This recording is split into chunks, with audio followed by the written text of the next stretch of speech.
Hi kids. I hope you got to see the Carrie Furnace video, and I have to apologize. I meant to do an early release on that one, but let me see if I can spin this around. So that's the Erie Canal, and I've been at a friend's house, parked in. I have air conditioning.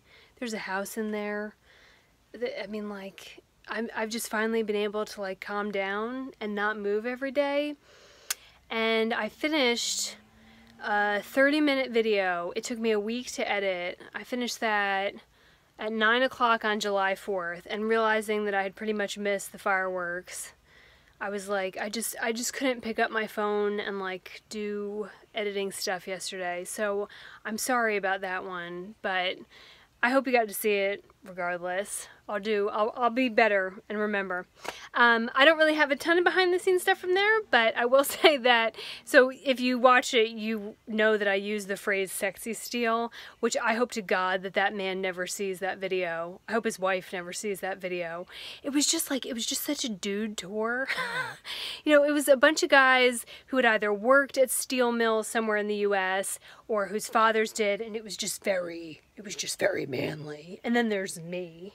And so these guys were all like trading war stories about working in the mills, and like there's the ninja jinja in the back, like slowly taking mental notes. And I think they'd be horrified to see that one of them got labeled sexy steel.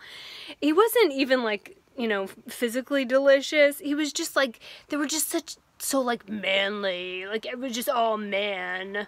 And I like that, okay? Anyway, so I just shot the Vaniversary, which explains why I have some war paint on. I found my makeup bag, which was like lost in the catacombs of the van, and I was like, I'll put on makeup for this. And I put it on, and I haven't seen myself with like full makeup in a while, and I was like,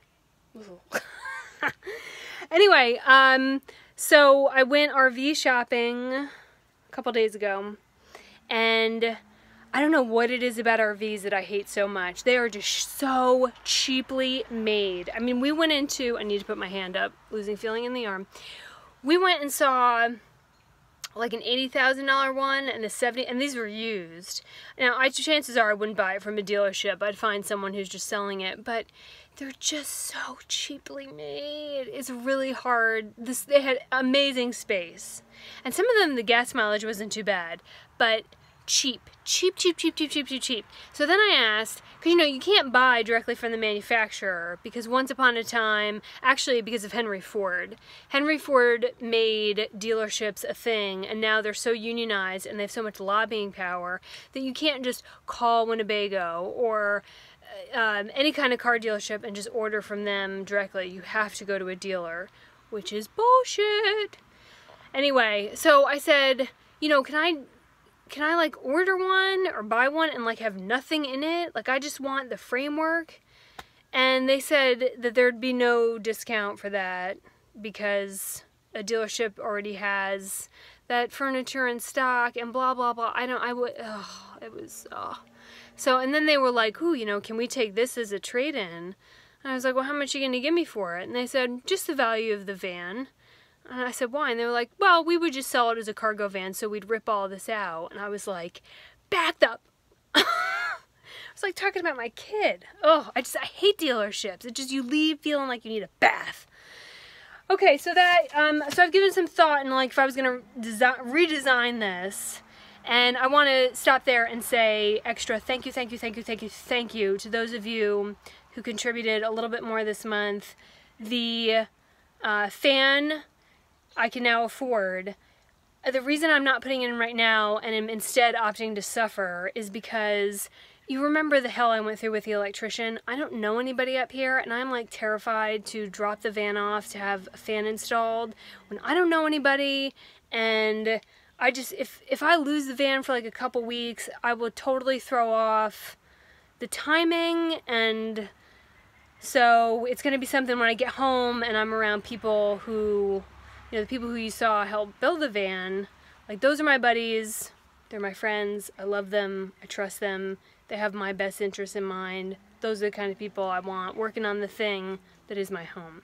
Anywho, but here are some of the ideas that I've had, and like let's start gearing up. Okay, first, get rid of all this. No more. This is ridiculous. It's heavy, and you have, let me see if I can, there's just all this space because of the drawer mechanisms that you do not use. I don't need all this, and so it's not necessary. I would never get rid of the double sink, ever. But, like, get rid of this and get, like, wire mesh bins or, like, something where you optimize all the space. And these are heavy. Heavy. I know. I lifted them up. So get rid of this. Simplify this. All right? That's idea number 1. Idea number 2. Push the bed all the way back. Or create a ledge. So I've got space back there, which is where I keep like my dirty clothes and some odds and ends. Maybe it's good to still keep that there, but like create a ledge over it so that the mattress can get pushed back. And I'm willing to entertain the idea of cutting the mattress or getting a smaller mattress. Here's the thing though, I hate twin beds. I hate them, I hate them, I hate them. Let me say it again, I hate twin beds. I feel like I'm back in camp. I mean, at night, here's the beautiful thing about being single. This whole thing is mine. If I want to sleep diagonal, I do it. If I want to sleep in every corner of the bed throughout the night, I do it. I don't have to make room for anybody else. I'm concerned if I make it a twin bed, the resale value is going to plummet. So, but I might cut a little bit off of the mattress. Then, idea number 3. The big issue here is workspace, okay? And now that I'm saying this, I realize I forgot to put some stuff in the Vaniversary. Whatever, they'll get over it. This area, I hate this door. I hate it. It just, every time you open it, all the weather and all the temperature and everything else comes in. I would love to get rid of it, but since I can't, make like another countertop here. Put the fridge permanent, mount it, and then maybe hang, let me see if I can do, like a, there's a name for it, but you drill them up into metal and like a clip, like almost like a hammock chair, so that I could sit here, like my slippers, and like this would be a desk. So this whole thing, and then, so the way to get in and out would be like a hinged tabletop, right? Because look, all this is not being used. It's for this stupid door. Ugh. So, you know, I have to balance that against like, okay, well, so now I'm spending thousands of dollars to redo this thing, and it still may not be the ideal situation. Or do you just get an RV? I don't know.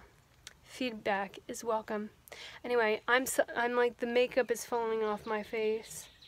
I gotta wash it off, this war paint. And I'm gonna go inside and watch a movie because I can actually do that here. And it has been really awesome being in a house. I'm still sleeping in the van because that's my bed. The sheets smell like me, my pillows, my mattress.